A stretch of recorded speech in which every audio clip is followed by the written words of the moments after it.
rocks.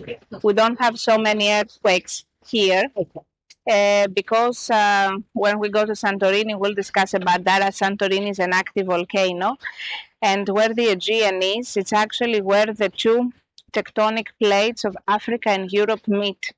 And Africa is sliding under Europe. That's why we have a series of active and semi-active volcanoes in the Aegean, with the most active being Santorini. It gives like a massive eruptions every 20,000 years. So there was one 3,500 years ago. So we have this series of volcanoes, and that's why we have areas that are mostly volcanic, or islands that have a volcanic background. Here it's mostly calciferous, so that's why you find limestone, you find lots of marble, lots of granite in our mountains, but no big earthquakes. That's mostly in the west of Greece and in south in the Aegean. And faults usually go with the earthquakes, right? Yes. So when you were talking about the different layers that you saw mixed up, that wouldn't have been a fault. The different layers, it's all man-made. It's like the Romans, when the Roman structures they age, and then it's the early Christians, they either reuse them or reuse the material. So they build over the older structures. They do not move to another place and start from scratch a new city. That's why you have those successive layers, one above the other. But it's the continuous use of the location. It's the inhabitants that stay, so they reuse the same place again and again, but not earthquake or eruption or something. They would never show their presence and express their presence through graffiti. So it's mostly teenagers that do that. Some are political mottos or for football clubs. It can be even love messages. But it's mostly teenagers. Don't know what it says here, Rupos, and I don't know what this means. Somehow, let's say, tagging their presence.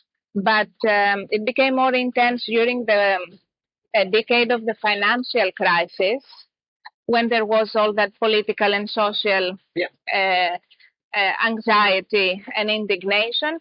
But we never associated that to crime. So you will find, even at the central square, you'll find graffiti.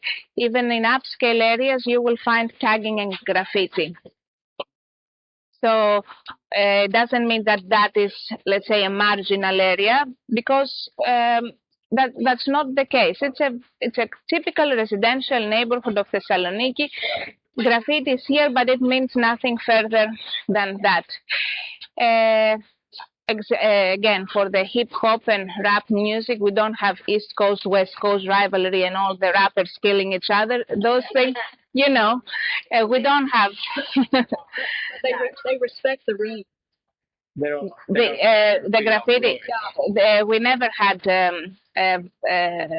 vandalism of the ruins, and it's very easy. You jump over a fence and you can start spraying the columns, but nobody did that, never. So it's we are very familiar with ruins. Even in the definition of space of us includes ruins. Because we are taken as school students, we are taken to museums, we are taken to archaeological sites. It's not that we love history as children, of course not, but we learn to respect, and we learn that this is a defined place that is not out of reach or out of touch, but it has to do with our identity. So we may feel oppressed. We may belong to the opposition party. We may disagree with the political system, the social system, whatever, but the ruins are out of this game.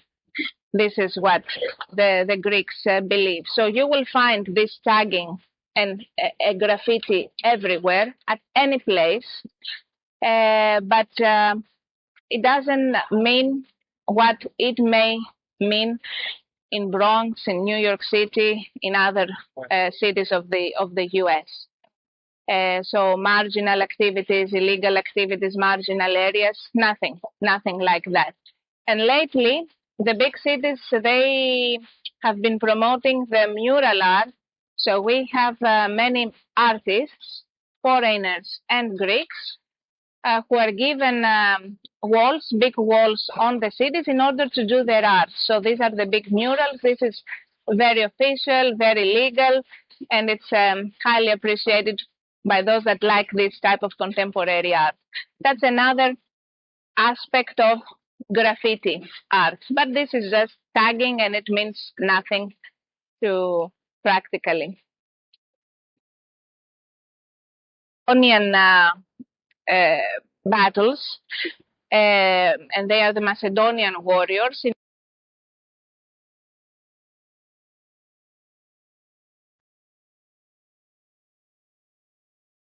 Part of Greece that we call Macedonia. It's the province of Macedonia.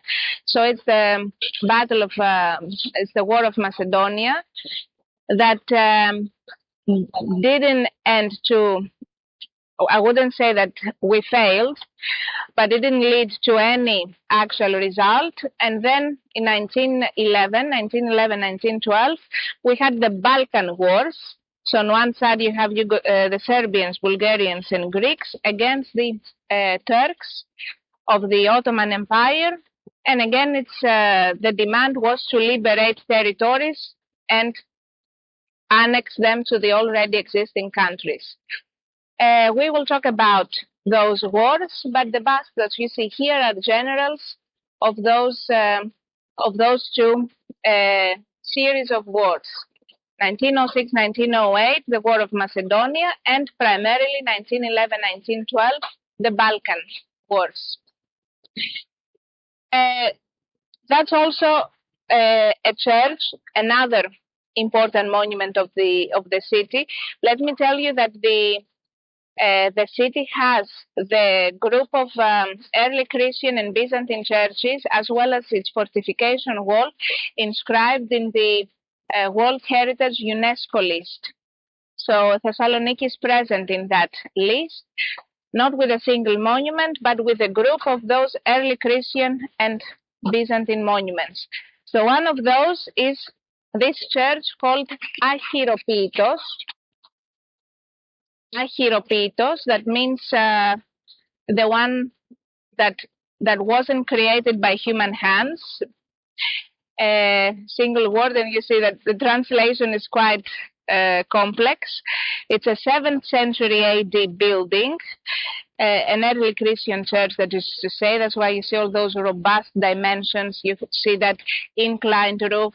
We don't have domes that popular. It's not that popular to have domes in structures yet. And inside the mosaics, the few mosaics that are preserved, they have to do with the aniconic decoration. That is to say, decoration that depicts no saints or no living beings, apart from birds and flowers, for example. It was a period of time when there was a big clash, and a very strong clash in the Byzantine Empire between the ones supporting the use of the icons and the ones rejecting the icons. There are two reasons for that. First of all, those that the icons of the saints, the use of those had reached a very exaggerating extent. So instead of worshipping the saint depicted on the icon, it was the material of the icon mostly worshipped. And there were several healing properties and miracles attributed to the material and not to the saint, as the local beliefs are. That's why, because of that exaggeration, there was that clash of the intellectual hierarchy and the ecclesiastical hierarchy of if we should or shouldn't use icons. And for 150 years, the icons were completely banned. So the churches that belong to that period 7th, 8th, early 9th century. They have their decoration is just peacocks and floral ribbons and floral designs and springs and fountains, but no saint, no depiction. The other reason was that it was the time when the Arabs were started conquering the eastern provinces of the Byzantine Empire. We had lost Egypt, and they were also entering the Near East. And the local populations, the local people there, always had iconic beliefs and traditions. It's not an accident, it's not a coincidence that Islam has no depiction of not even of their prophet, of Muhammad. That's because that was the local artistic tradition at that area from the beginning. So when the Byzantines started losing those territories, they decided to adapt the beliefs of those local people in order to show that you may be far from Istanbul, but we're with you, and we also accept your beliefs. And not only do we accept them, we adapt them. So it was a way, propaganda, it was a way to bring those people closer emotionally to the authority, the high authority of Istanbul, and encourage those people to fight for this empire, for the Byzantine Empire. So we adapt your beliefs and we expect back you to help us defend our borders at those Asian territories. That is the political background of what we call the iconoclastic period, that clash regarding the icons, the use or not of the icons and the depiction of the saints. So we do have marvelous architectural buildings from those days and marvelous mosaics, but we lack the saints and the depictions on those. And there's one more thing that way, and then we see Hagia Sophia very quickly.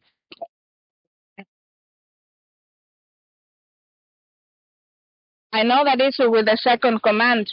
We had the Orthodox Church has an ecumenical council defining this issue raised.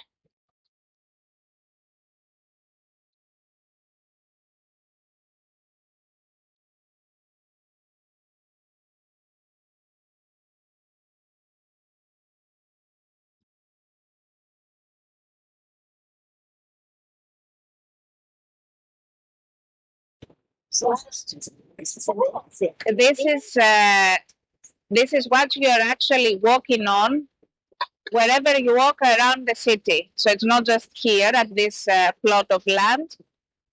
Anywhere you're walking, on Aristotle Square, at the hotel, this is what you have under your feet.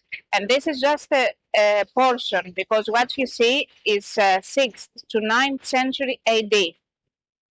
That means that we had to extract all upper layers of medieval Thessaloniki and early modern.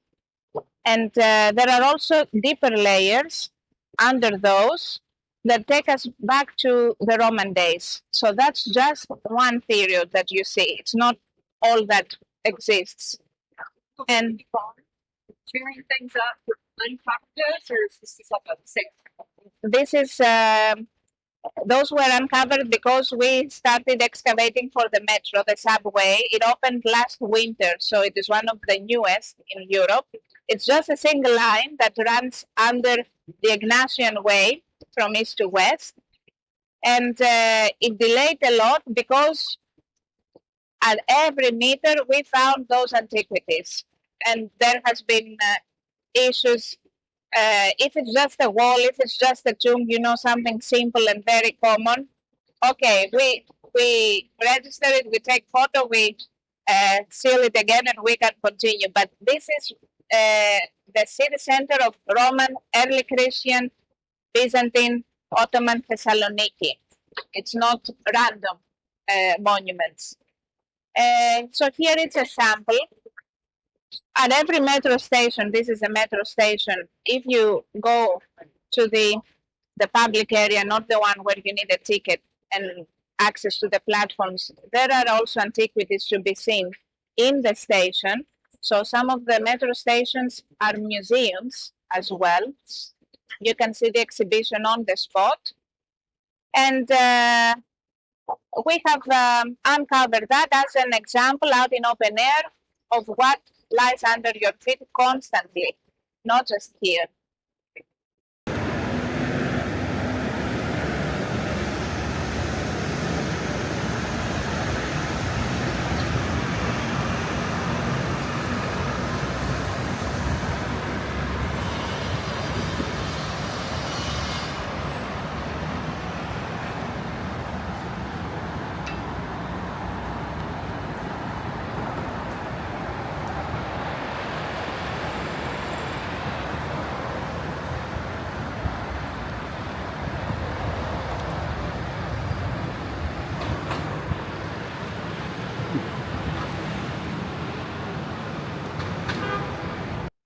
When with the referendum officially, monarchy was officially abolished. Okay. So from 1832 to 1974, we have monarchy. And the last king, he passed away a couple of years ago. The last king of Greece, Constantinos, his name, was the brother of the former queen of Spain, Sophia. And their dynasty is associated to Denmark. Okay. That's why if you go back to the royal family books of Greece and Denmark, they coincide. And they share titles too. Tomorrow we have a long drive. I have all this in mind. So differences with Orthodox Christianity, because I overheard your comment about the second commandment, and we had the Orthodox Church solve that issue with an ecumenical council. Right. At least it is solved by our side. I mean, and also the yes, Macedonia will be another issue, another topic. Right. 20th century wars, World War I, World War II, mandatory exchange of populations. And here it's the royal family and the incorporation, the territorial expansions of Greece. Have you been to Israel? No. No, that the church had the resurrection of the church. Of the 7 churches that minister that church in Jerusalem, I think we broke it up to one of them that have ministered. We have the Patriarch of Jerusalem.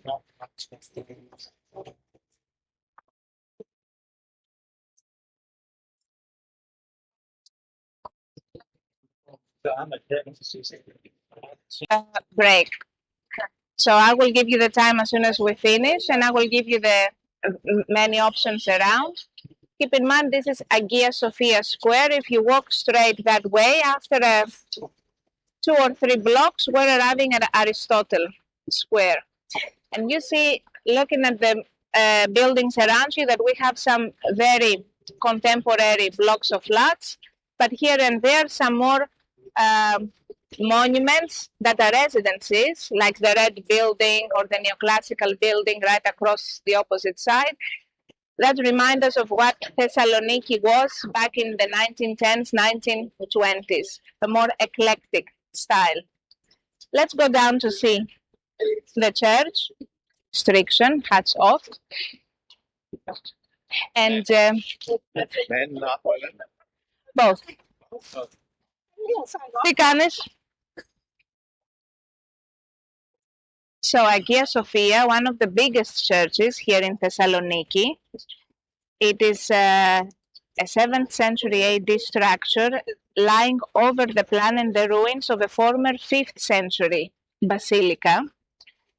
So this is somehow how the basilicas of Philippi would look like as well. It is a rectangular building with a straight axis from the west to the east, divided by aisles.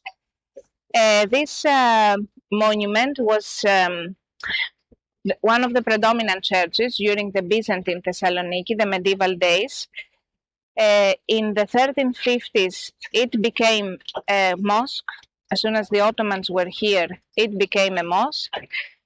In 1913, when the city was liberated and incorporated to Greece, it stopped being a mosque, but it wasn't converted right away to a church. There were some masses, and officially a few years later, it became a Christian church. It served as a cathedral as well for several decades. Now the Cathedral of Thessaloniki is closer to the waterfront and close to here, but it is a modern church. I mean, it has no historic and archaeological value as this one.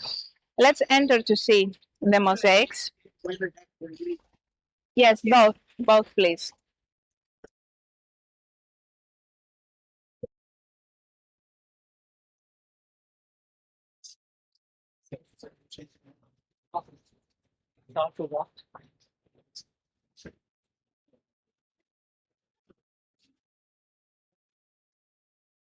It's going to be a break. Yeah. 30 or 40 minutes. I'm finalizing the commentary, and I will be out as well so that we give the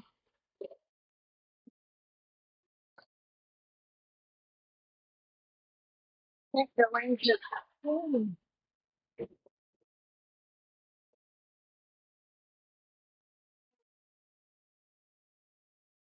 It's cleaning and restoring, as I can hear. So you can.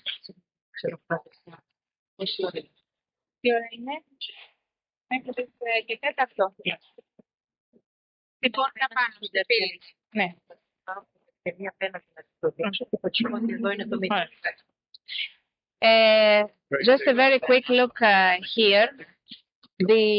You can see that we have the patterns on the walls where the mosaics would be. That church was destroyed by a fire in the 1880s, 1890s, when it was still an Ottoman mosque. There was a scholar that was brought here to restore it, but it gave it a more Muslim aspect than Christian aspect. And the mosaics that are preserved, you can see it's the cross that you see right above the altar. This is 7th century, during the period of the iconoclasts, that clash of the icons, whereas the Virgin Mary is 9th century, right after the victory of the icons, as we say, in the restoration of the icons. So it's about 150 to 100 years apart. And we also have this mosaic on the dome. You can see some sections, again, with Virgin Mary, the angels, and prophets in between, and angels in between the palm trees at the dome. At Rotunda, the mosaics that we're going to see are even more brilliant than those and bigger.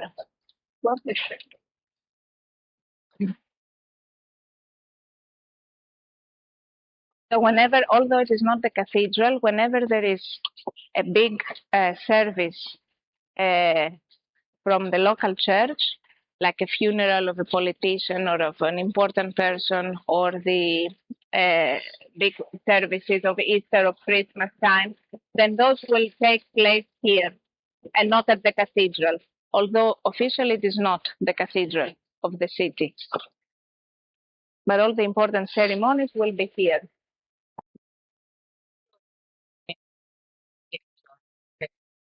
On the chandeliers, you see it is either Grecian or it's not mythical. It's mythical beasts. I mean, imaginary, fictional, and Dragons. It is the phoenix.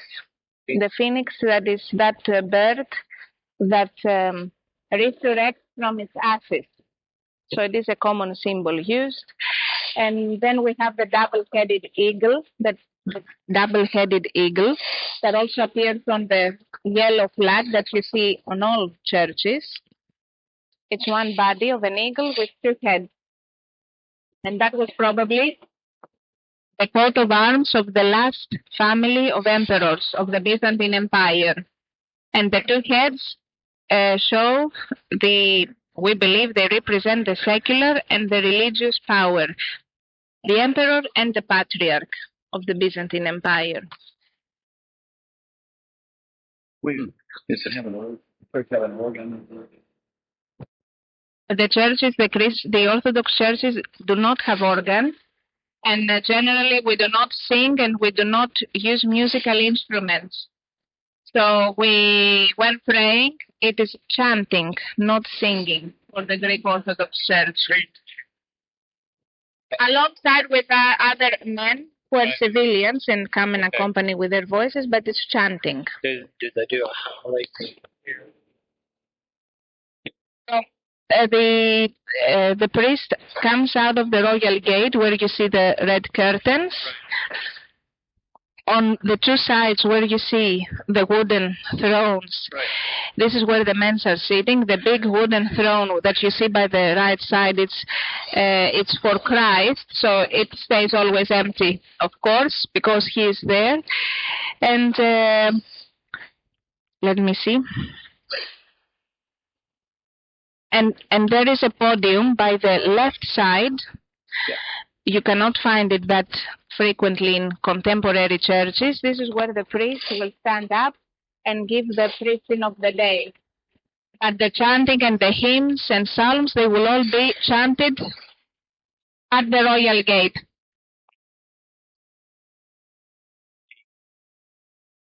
Supper is behind The Holy Communion, the Eucharist, is always prepared behind that curtain with curtains closed. and then the people come forward and they give. We sit outside, and we, according to the Orthodox Church, we are not able, we are too humble to be able to assist visually this miracle taking place, because don't forget that the Orthodox Church believes in the actual transubstantiation of bread and wine into blood and flesh of Christ. So that miracle takes place in the altar, and then in the chalice, the priest has the wine and a few tiny bits of bread in the wine, and comes out. We're all waiting here. We should have fasted from midnight of the night before. We cannot have breakfast and then receive the Eucharist. And one by one, we go and receive the Eucharist from the priest. And whatever stays in the chalice, he consumes that a little bit of wine and a few bread. He consumes that. We don't have any box or any shelf where those materials will be kept. So the people share the common cup, where in the Catholic Church they just take the bread. They take the bread. In the Catholic, sometimes it is moistened into the wine. Here there is a spoon, and the priest gets a spoon with wine and a bit of bread in it, and we receive it from that spoon. Okay.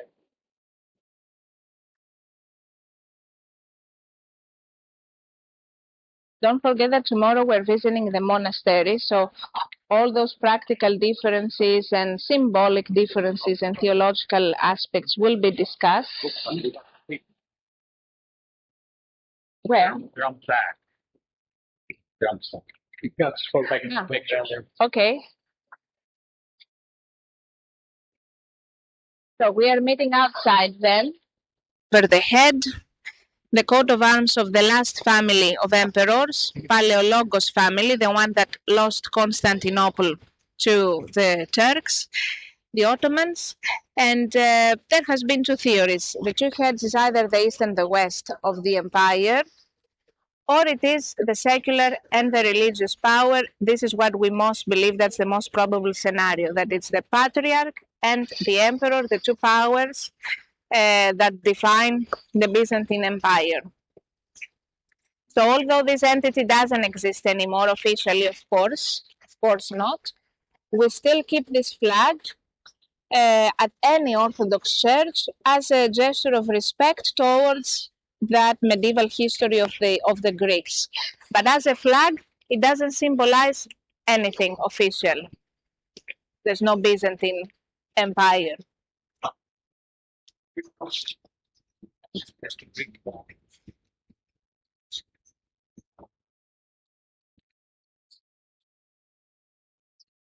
The red flag, red and yellow, that's of the local episcop, the local bishop of Thessaloniki. Yes,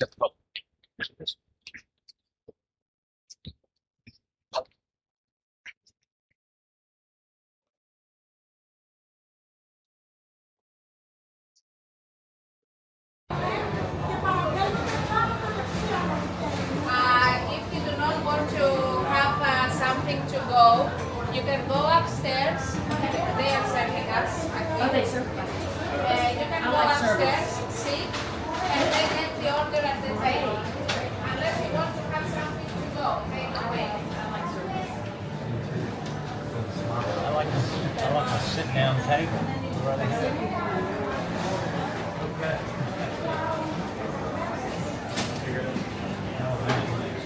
Look at this. Sugar and almonds. We should have just paid for it on upstairs. That's what she was saying. They were giving flash. But you're right.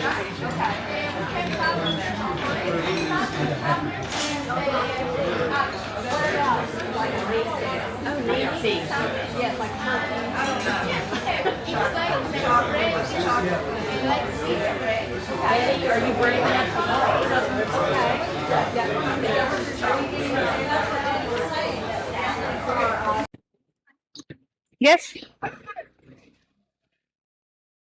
Behind me? That's an olive tree, yes. Okay. We cross and then to the right again.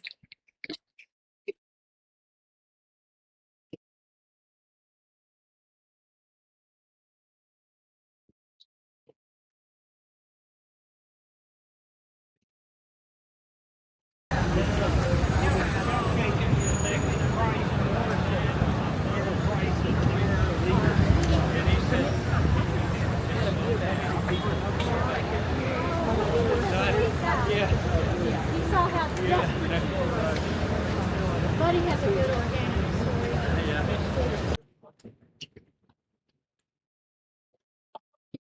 We have arrived at the Arch of Galerius. And Rotunda is on our left, so we are heading towards the Rotunda first. We come back this way, yes.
Again inscribed in the catalogue of UNESCO World Heritage monuments in that list. And although it is a Christian monument nowadays, it was built by the Romans for a completely different purpose. So I'm taking you back to late 3rd century AD, around 290, 300 AD, when we have Galerius, who's the official supervising this province of the Roman Empire, including Thessaloniki.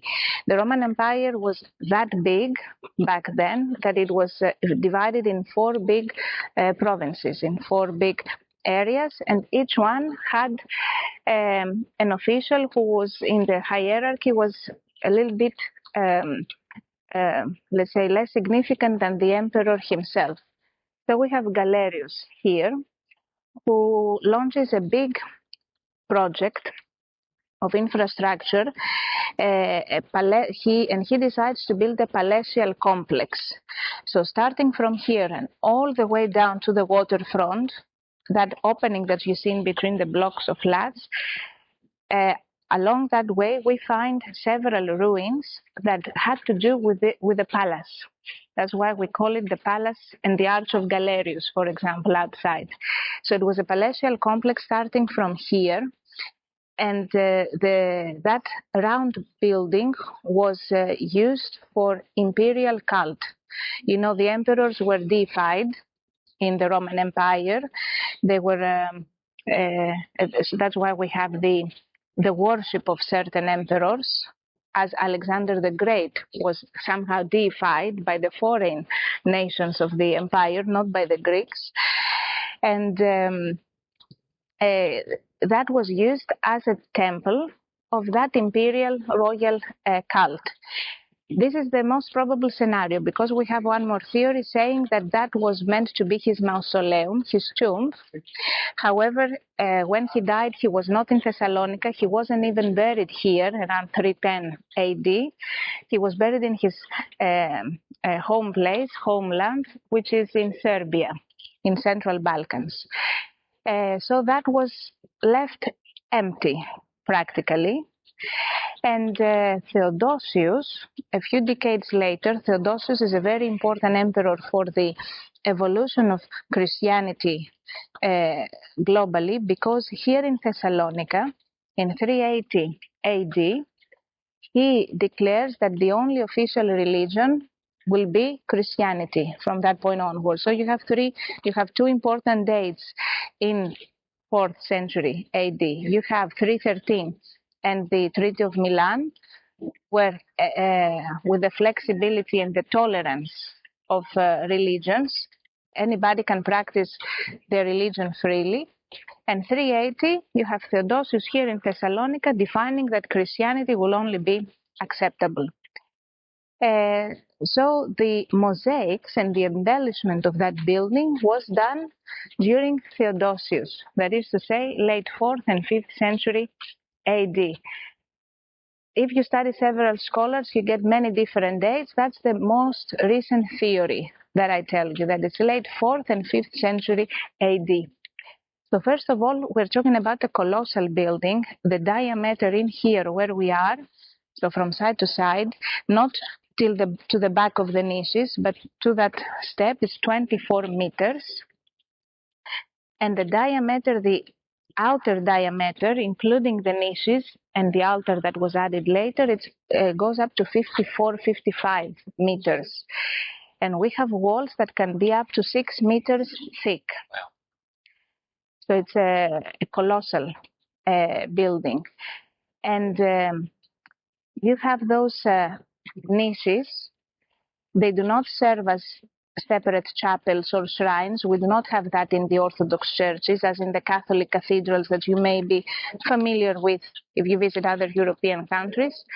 Those existed already from the beginning. We do not know what their use would be.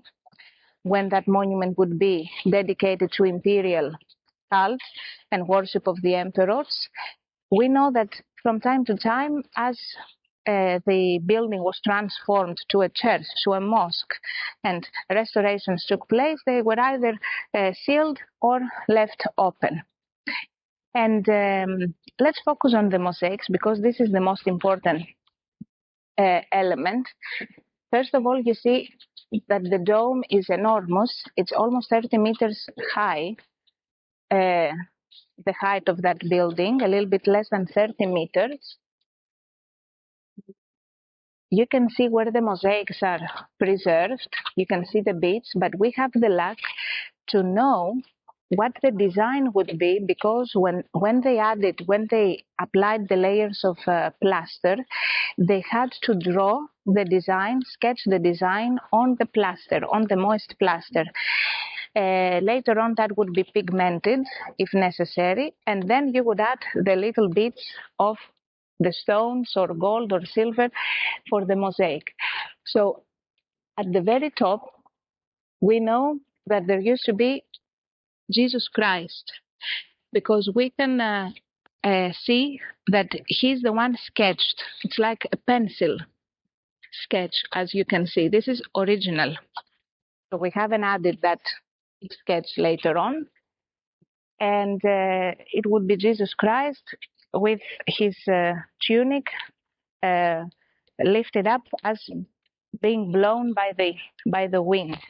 And around him, you can see that we have a circle of stars in blue background. And then we have another ribbon of floral elements, branches and fruits and nuts. And then you have something like a rainbow, a colorful stripe all around it. That's the first, let's say, section, because it's a tripartite mosaic. We have Christ and all these ribbons around it, around the central circle where Christ is situated, and then where we have, where you see the holes, there would be, based on some feet that we have found, if you have a look at the lower level, you will see that you can distinguish pairs of feet with sandals. Like, for example, as I'm pointing. This, we know that in 6th and 7th century AD, this church was dedicated to the archangels as well. So that section of the mosaic was depicting angels creating a full circle around Christ, celebrating eternally the divine liturgy. And at the lower level, that lower stripe that you see, we have monuments. They're quite identical. They're quite similar if you pay attention. So you have vaulted roofs, domes, colonnades. You have arches on the top. And there's always a pair of men who are saints, martyrs, and saints canonized by the Christian Church. And in some places, you can see that we have, for example, as I'm pointing, right behind me on the same axis, there is a dove. Then there is an open book, the Holy Bible. So you have such kinds of symbols of Christianity. And apart from that mosaic, which is all one project, so it's one mosaic, it was made from scratch, and it was meant to be one piece, artistic piece, so you can see how many square meters it is. Apart from that, at any vaulted roof, at any niche, you have those designs, either the cross, or here it's like a carpet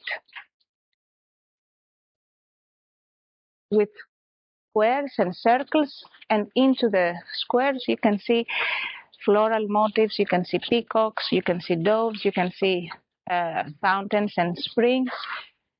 That's quite typical of 5th century AD.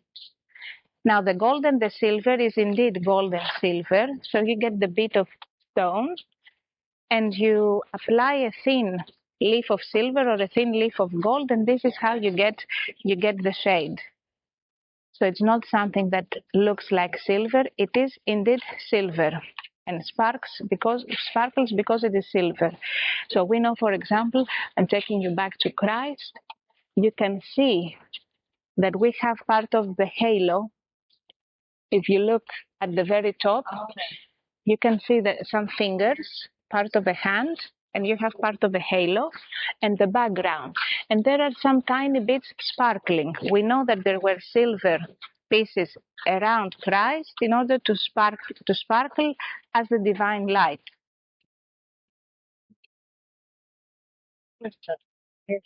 I was looking, but where the word, I see the Bible. Okay, I see it. Was there any World War II damage to Thessaloniki or this building? No, this building was not affected by World War II. The major cities were bombarded. Wherever there was a big harbor, we do have catastrophe, both by the Allies and the Nazis. And we have a Nazi occupation in Greece. Here it was the Bulgarians, because Greece was divided in three sectors: continental Greece South, central South stayed with the Nazis, the north was given to the Bulgarians, and southeast was given to Italians. But we generalize saying we have a 4-year Nazi occupation. There were many massacres, of course, and catastrophes, but not in the ancient monuments. Because don't forget that the Nazi movement, one of their principal doctrines was that they are descendants of the Aryan race. And the purest example of the Aryan race were the ancient Greeks, according to their mentality. And of course, Christianity was another essential element of their doctrine. So nothing, no monument that would. Yeah, they said it was, but it wasn't. No. Yeah. My aunt just had True. So we don't have catastrophes in monuments because they will either belong to ancient Greece and that world, or to the Christian world of Greek history. But in some cases, we do have archaeologists collecting artifacts, portable artifacts from the museum, storing them in basements or into sacks of sand, because as there were explosions and bombings around, we did that in the National Archaeological Museum of Athens, for example. We emptied it, and the day the Nazis arrived, they found nothing. We don't know what their plan was, but they didn't find anything. So this rotunda became a Christian church, of course. It became a mosque with the necessary modifications. You add the mihrab, you add the minaret, which is right outside. And from 1913, when this part of Greece was liberated and incorporated to Greece, this monument also returned back to the Christian faith, dedicated to Saint George.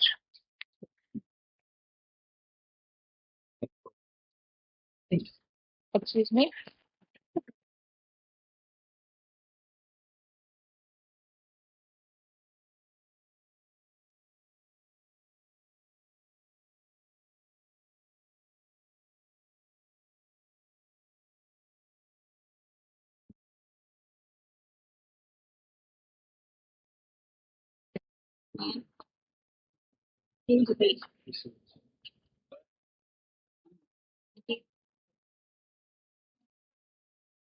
Angel supporting that medallion. You see the upper part of the angel's wings and heads, and then meters further down, you see that green background with feet. Yes. And then it's the monuments, not the buildings with that pair of saints and symbols of Christianity. So the rainbow is the 5 colors or whatever. It's red, yellow. And above You see the branches, and then it's a rainbow.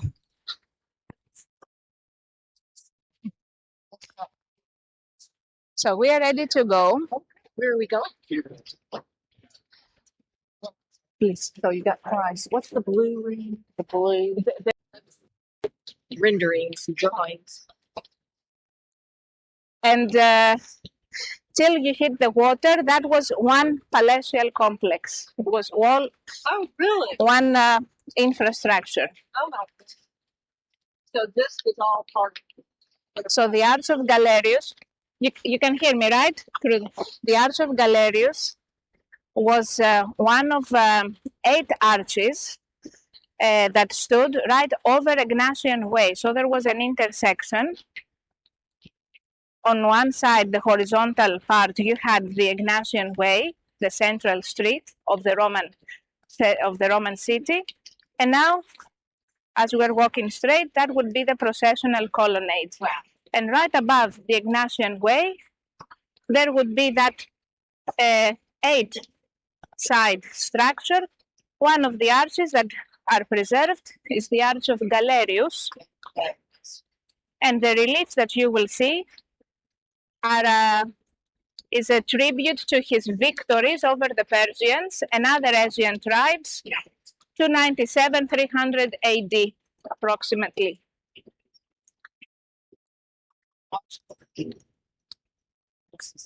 Eight? 28. I've gone too far. Thank you. Be careful here at the steps. Be careful. There's a broken step. Who is responsible for that fair? Is this the city? Yeah, the city, the municipality.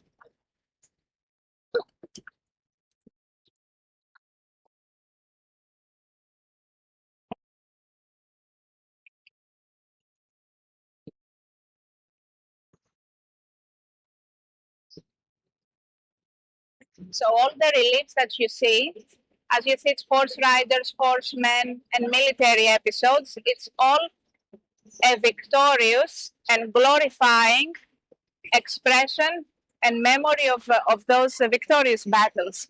But it's interesting for me to see the level of wear at the lower parts. See how they are all not scratched but heavily oxidized and corroded, whereas the upper reliefs, they're in better shape. And that side that's not that affected by the motorway, by the avenue, is much better preserved than the other sides that look towards the street. You can see air coming out. It's the salty breeze as well. So that side that is protected by the salty breeze and by the cars and the vehicles, by their gas, their emissions, it is much better preserved.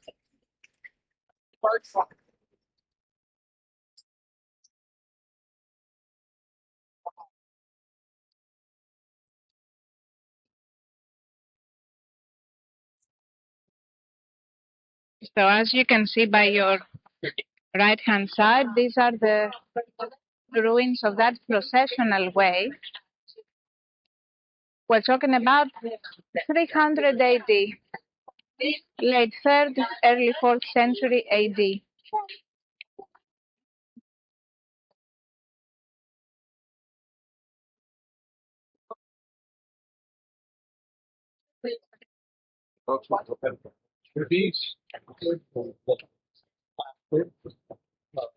Yes, in many occasions we miss that plaster, and we even miss, for example, in the rotunda, we know that when it was first built for the imperial cult, the lower parts of the walls were fully covered with marble slabs, either white or colorful, in order to give that marble effect.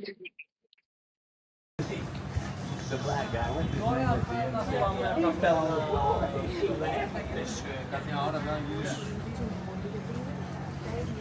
τώρα δύσκολο εκτός άμα θες πιο αργά κάτι ξέρω γιατί θα διαβάσω κάτι.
Is het Excel se Excel kan niet.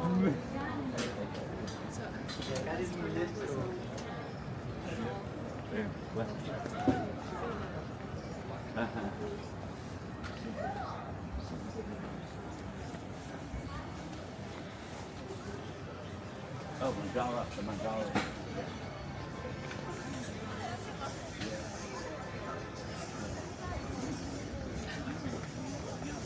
Every day and still losing weight.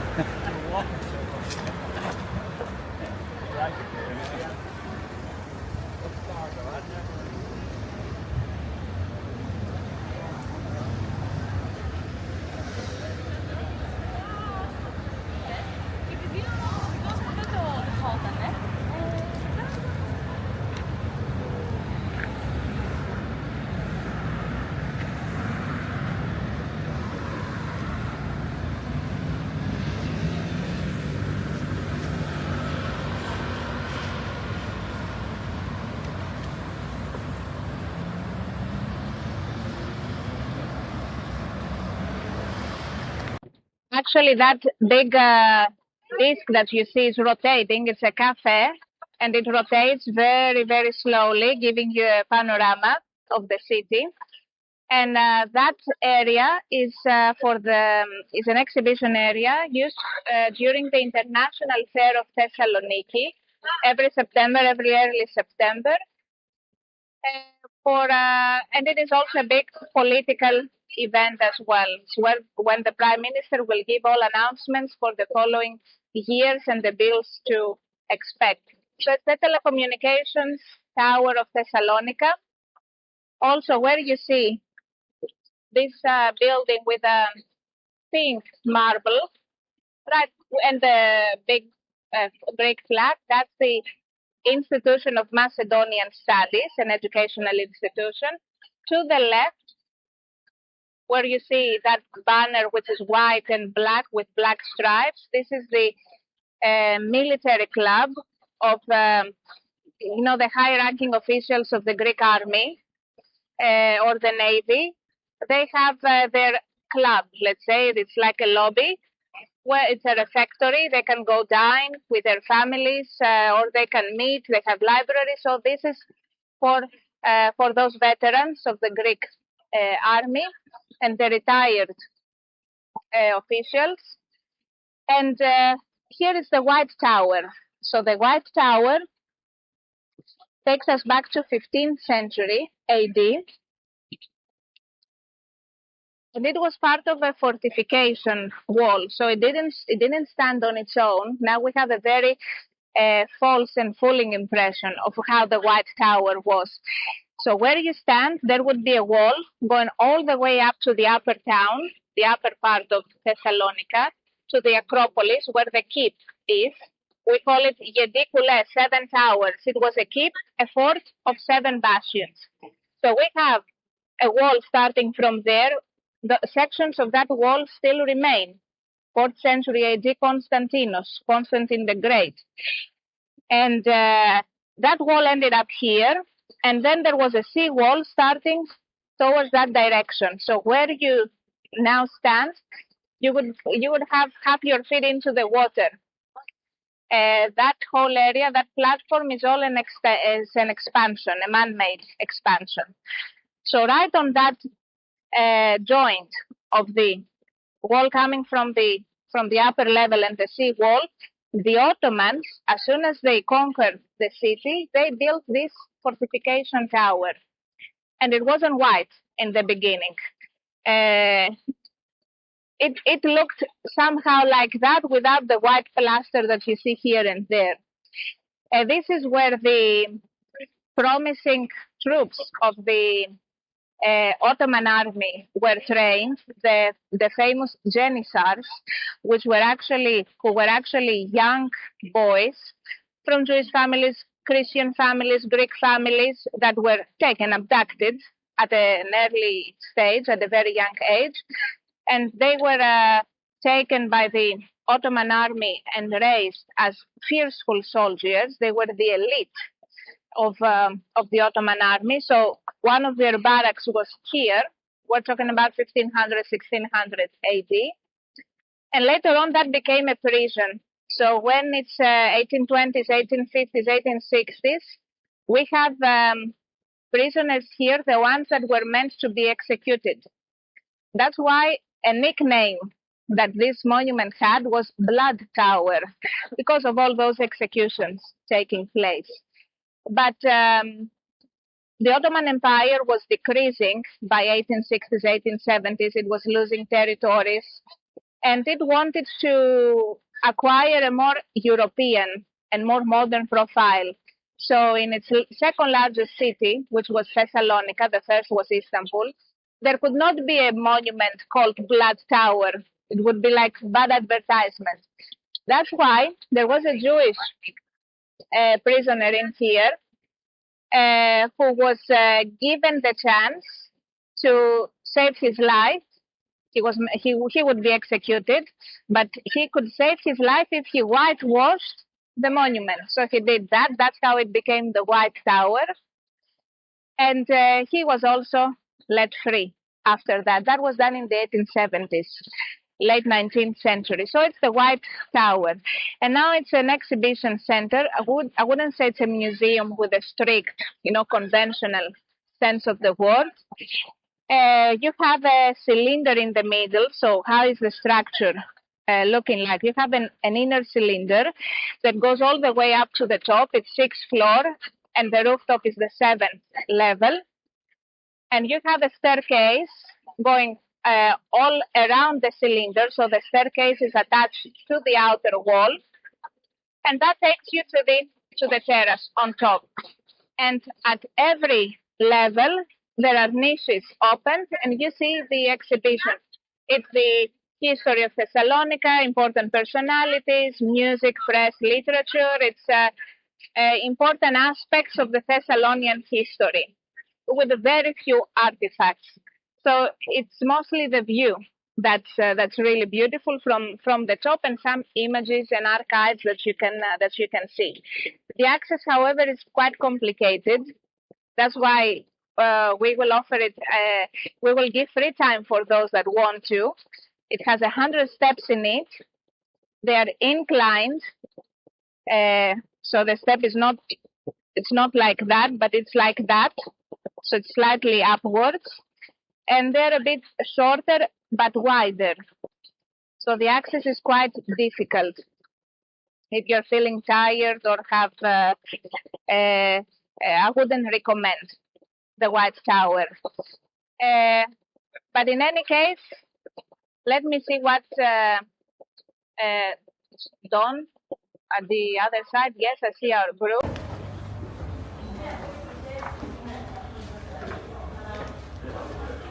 Kind of like hiking up a mountain a little bit.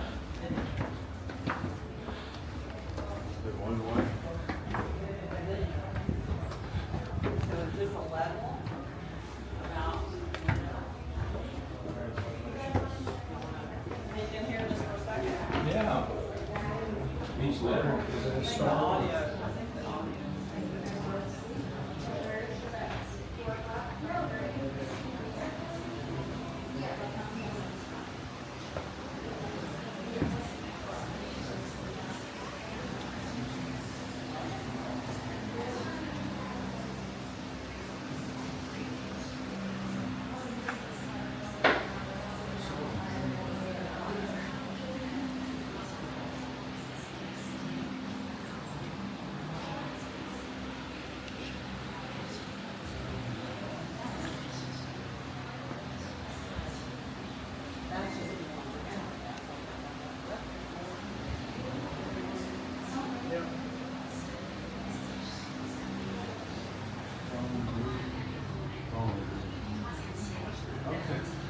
Okay.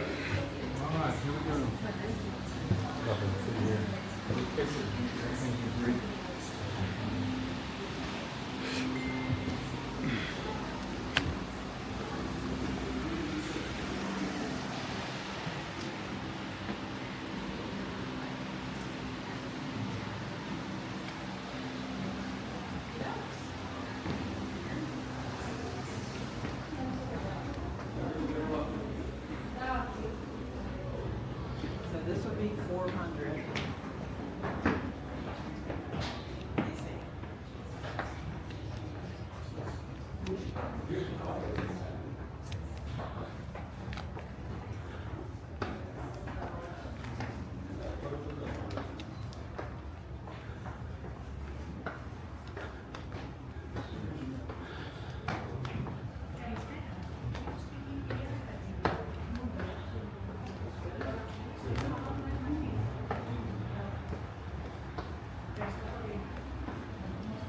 Και εγώ σε άκουσα, ξέρεις.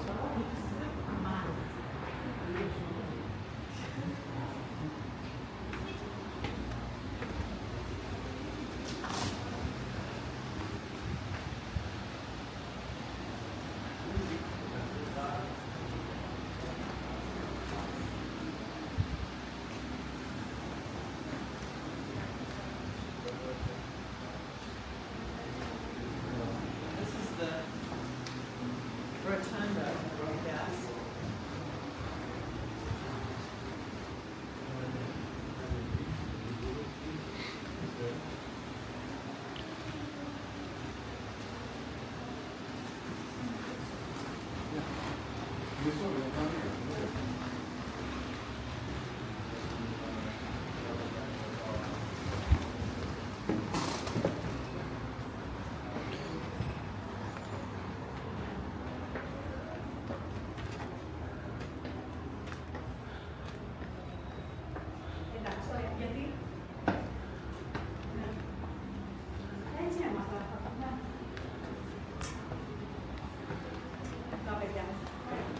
Γιατί εμένα είναι ακριβώς είναι μία εβδομάδα που χρειάζεται να γίνει αυτό, όπως αυτή που τρέχει τώρα, και την επόμενη εβδομάδα που δεν θα χρειάζεται, γιατί είναι το παγόδιο.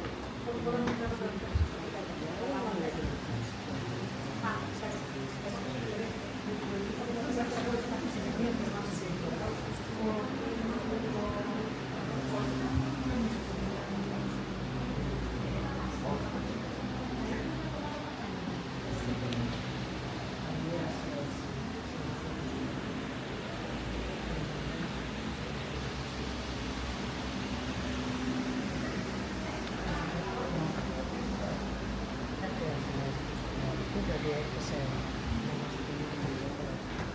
εντάξει, ναι. Εντάξει, ωραία, εντάξει, ωραία.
Το φτιάχνεις εσύ και τα πρωινή σου.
Mam z perspektywy na drogę. Generic, como yo, ahí sí.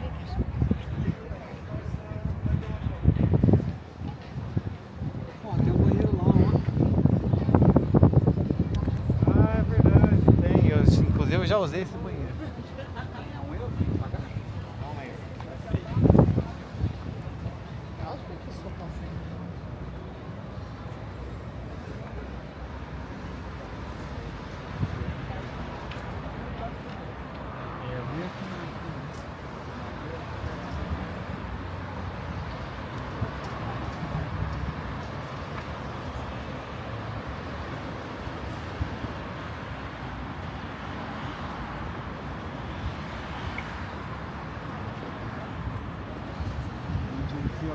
No.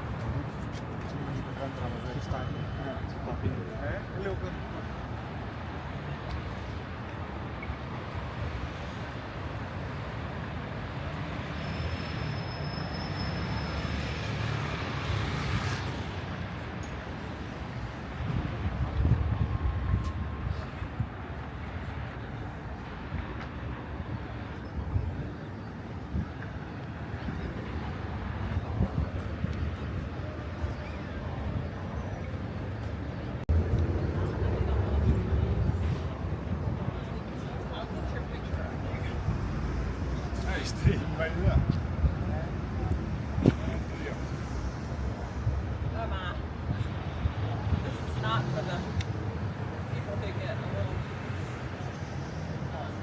weird about being up places.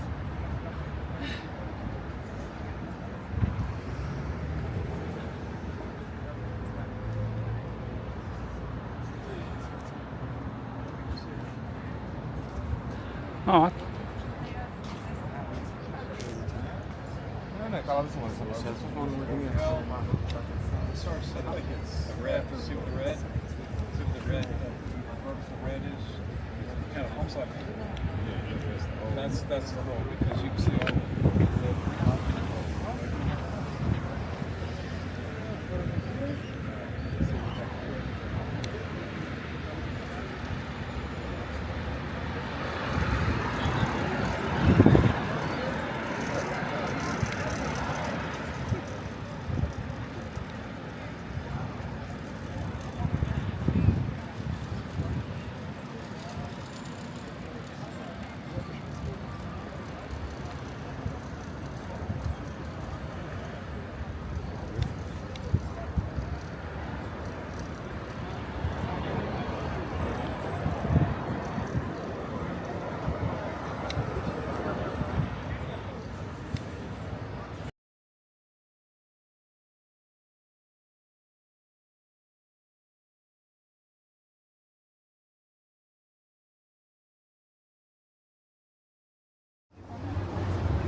When we arrive, 1 hour later, like the next one, 4:30.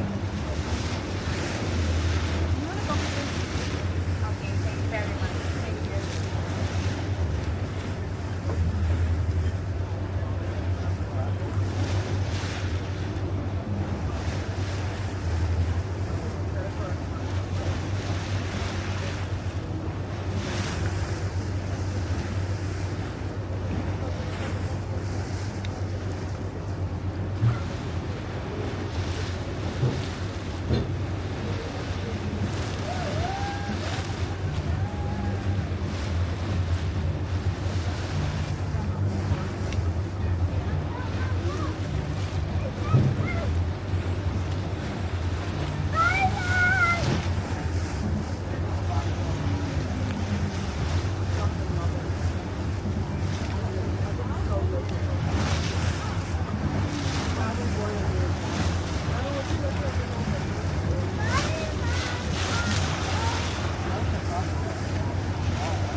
gotta be the margarita.